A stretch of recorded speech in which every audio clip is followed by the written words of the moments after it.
شاوت قریشی صاحب.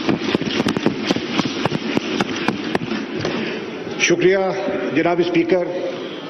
قائد حزب اختلاف نے ابھی اپنے خیالات کا اظہار کیا اور ہم نے سب نے بڑے تحمل سے اور ٹریجری بینچز نے بڑے احترام سے ان کی گفتگو سنی. جناب والا آپ نے پلیز نو کراس ٹاک سنی گئی ہے. میں عرض کرنا چاہوں گا جناب والا قائد حزب اختلاف کے استحقاق کو بھی تسلیم کرتے ہیں اور ان کی گفتگو کو سنجیدگی سے سنا بھی گیا. سوال یہ ہے، آپ نے فرمایا کہ آج تاریخی دن ہے. میں اتفاق کرتا ہوں کہ یقیناً آج ایک تاریخی دن ہے.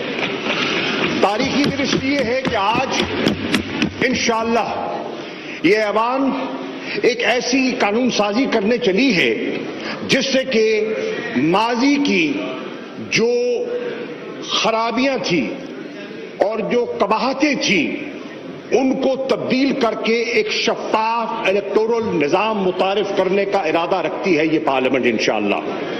جناب والا قائد حزب اختلاف نے کہا کہ ہم کوئی کالا قانون مسلط کرنا چاہتے ہیں. ہرگز نہیں جناب والا.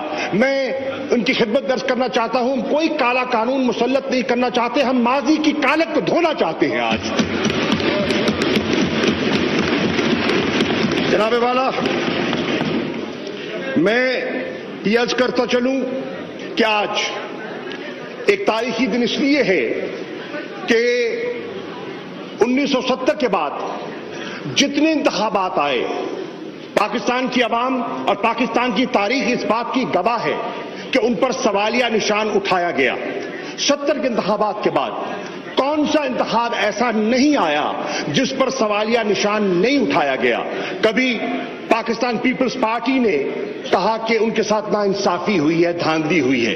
کبھی پاکستان مسلم لیگ نون نے کہا کہ دھاندلی ہوئی ہے. اور 2013 میں تحریک انصاف نے اپنے اعتراضات قلم بند کیے اور جوڈیشل کمیشن کا رخ کیا کیونکہ ہر اعتراض کہ دھاندلی ہوئی ہے. اب سوال یہ اٹھتا ہے کہ ہم تاریخ سے کب سبق سیکھیں گے اور ہم اپنی سمت کو درست کب کریں گے. میں سمجھتا ہوں کہ وقت آ گیا ہے کہ آج ہم اپنی سمت کو درست کریں اور ایسی قانون سازی کریں کہ ہمیشہ کے ذریعے ایک شفاف اور کریڈیبل نظام جو ہے اس کو متعارف کروا دیا جائے.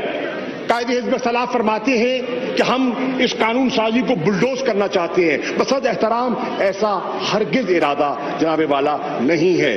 آپ جانتے ہیں کہ یہ کوئی راز پوشیدہ نہیں ہے. آپ کے علم میں ہے کہ حکومت ایک ارادہ کر چکی تھی. حکومت نے بارہا آپ سے، آپ کے ممبران سے رجوع کیا، آپ سے درخواستیں کی کہ ڈیمونسٹریشن لیجئے. جس آپ ای وی ایم مشین کا تذکرہ کر رہے ہیں آپ کی خدمت میں ہم نے اس کو پورا رکھنے کا، پیش کرنے کا موقع فراہم کیا تاکہ آپ کے اعتراضات کو انکارپوریٹ کر لیا جائے اور ایک بہتر جو ہے جو قدم جو ہے آگے اٹھایا جائے. شومیہ قسمت کہ آپ نے اس وقت اس پر وہ توجہ نہ دی. آپ فرماتے ہیں کہ اجرت میں یہ آپ نے ایوان جو ہے جوائنٹ سیشن ہم پر مسلط کر دیا. ہرگز نہیں جناب والا. ریکارڈ کی درستگی کے لیے یہ عرض کرتا چلوں گا کہ یہ ارادہ ہمارا آپ کے آیا ہو چکا تھا. 11 تاریخ کو ایک اجلاس کی تاریخ دے دی گئی تھی. اگر اجرت میں ہوتا تو آپ اپنے ممبران سے رجوع کیسے کرتے؟ آپ جو لوگ باہر گئے ہیں ان کو فونوں کے ذریعے واپس کیسے بلاتے؟ اس سے یہ بات ثابت ہوتی ہے کہ اجرت نہ تھی، آپ کے علم میں تھا. 11 تاریخ کو اجلاس کی تاریخ رکھی گئی، اس اجلاس کو مؤخر کیا گیا. آپ کہہ رہے ہیں کہ ہم نے مؤخر کیا کہ ہمارے پاس عددی اکثریت نہ تھی. میں صد احترام اس سے اختلاف کرتا ہوں. اگر ہمارے پاس عددی اکثریت نہ ہوتی تو آج ہم یہ بل کیسے پیش کر رہے ہوتے؟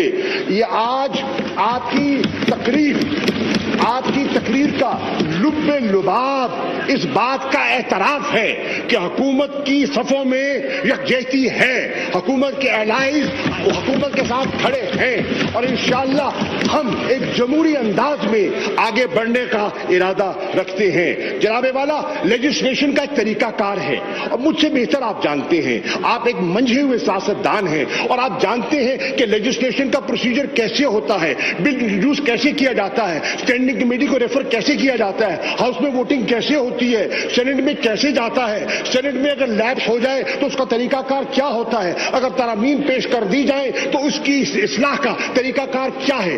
ہم نے ہر اس طریقے کو فالو کیا، اور جو لیجسلیٹو پروسیجرز ہیں اس میں کوئی کوتاہی نہیں برتی۔ جناب والا، ہم نے اجلاس کو مؤخر کیا ٹائم گین کرنے کے لیے نہیں، ہمارے کچھ معزز ممبران تھے، ان کی کچھ سوالات تھے، ان کی کچھ تشنگی تھی، اس تشنگی کو دور کرنے کے لیے انہوں نے مزید وقت مانگا، اور ہم نے ان کو وقت دیا، ہم نے ان کو بریفنگز دی، ہم نے ان کو ڈیمونسٹریشنز دیے، ہم نے ان کو قائل کیا، دلائل سے قائل کیا، اور جب وہ دلائل سے قائل ہوئے تو آج اللہ کے فضل و کرم سے وہ ان صفوں میں موجود بیٹھے ہیں۔ جناب والا، آپ کہتے ہیں کہ یہ ای وی ایم مشین جو ہے، یہ آپ نے اس کو ایک نام دیا ایول وشس مشین کا، یہ آپ کا حق ہے، میں اس حق کو جھٹلا نہیں سکتا، لیکن میں اس کرتا ہوں یہ ای وی ایم مشین کوئی ایول وشس مشین نہیں ہے، یہ مشین انشاءاللہ ان ایول ڈیزائنز کو جو مسلط کیے جاتے رہے ان کو دفن کرنے کے لیے لائی جا رہی ہے۔ یہ مشین اس وشس سوچ کو، جس وشس سوچ کے بل بوتے پر یہاں حکومت مسلط کی گئی، اس کو دفنانے کے لیے ایک اہم ٹیکنالوجی کا سہارا لیا جا رہا ہے۔ آج آپ کہتے ہیں دنیا آگے بڑھ رہی ہے، ٹیکنالوجی کے ذریعے ہم ٹرانسپیرنسی، شفافیت اور ایک کریڈیبل پروسیس کو ہم ترجیح دینا چاہتے ہیں، اور انشاءاللہ اس کو آگے لے کر چلیں گے۔ آپ نے 73 کے آئین کا ذکر کیا، بجا طور پر 73 کے آئین پر یہ پارلیمنٹ کل بھی متفق تھی اور آج بھی متفق ہے، اور ہم سمجھتے ہیں کہ یہ ایک مقدس امانت ہے جو ہمارے بزرگوں نے ہمارے حوالے کی ہے، اور انشاءاللہ اس امانت کی ہم پوری حفاظت کرنے کا ارادہ رکھتے ہیں۔ جناب والا، آپ سے مخاطب ہو کر قائد حزب اختلاف فرماتے ہیں کہ آپ ایک تاریخی غلطی کرنے جا رہے ہیں۔ میں سمجھتا ہوں کہ آج آپ ایک تاریخ رقم کرنے جا رہے ہیں، تاریخی غلطی کو جھٹلانے جا رہے ہیں۔ آپ اس نئی قانون سازی کے ذریعے انشاءاللہ ایک شفاف نظام متعارف کرانے کا ارادہ رکھتے ہیں۔ جناب والا، قائد حزب اختلاف نے آپ کی ذات پر نکتہ چینی کرتے ہوئے کہا، آپ پر انگوش اٹھائی، آپ پر انگلی اٹھا کر کہا کہ آپ کو ہم صد احترام قبول کریں گے کہ اگر آپ اپنی پارٹی ممبرشپ سے مستعفی ہو جائیں۔ میں پوچھتا ہوں جناب قائد حزب اختلاف، کیا آپ نے یہ مطالبہ ایاز صادق صاحب سے کیا تھا؟ پارٹی ممبرشپ کا مطالبہ کیا تھا؟ ہم نے تسلیم کیا، وہ ضمنی الیکشن میں گئے، پارٹی کا ٹکٹ لے کر آئے، دوبارہ منتخب ہوئے، شیر کے نشان پر آئے، ہم نے تسلیم کیا، وہ اسپیکر منتخب ہوئے، ہم نے تسلیم کیا، ان بینچز پہ اپوزیشن میں بصد احترام ان کا ہم حکم بجا لاتے تھے۔ ہم نے کوئی ایسا مطالبہ نہیں کیا جو آج آپ مطالبہ فرما رہے ہیں۔ اب یہ دوہرا معیار ہے، اور اس دوہرے معیار سے ہمیں اجتناب کرنا چاہیے۔ جناب والا، آپ نے ذکر کیا انتخابی اصلاحات کا، بجا طور پر پاکستان میں انتخابی اصلاحات کی ضرورت تھی، ہر دور میں اس کا تذکرہ ہوتا رہا، ہم نے بھی کیا، اور آپ کو پتا ہے جب 2013 کے انتخابات ہوئے جن پر ایک سوالیہ نشان تھا، ہمیں اعتراضات تھے، تو ہم نے قانونی راستہ اختیار کیا، ہم نے 1 سال کا انتظار کیا، ہم نے 4 حلقوں کا حوالہ دیا، اور پھر ہم نے عدالت سے رجوع کیا، ہم نے پبلک موبلائزیشن کی، اور پبلک موبلائزیشن کے بعد ہم عدالت سے رجوع کیا، عدالت نے ہماری بات تسلیم کی، ایک جوڈیشل کمیشن تشکیل پایا، جوڈیشل کمیشن نے اپنی سفارشات مرتب کی،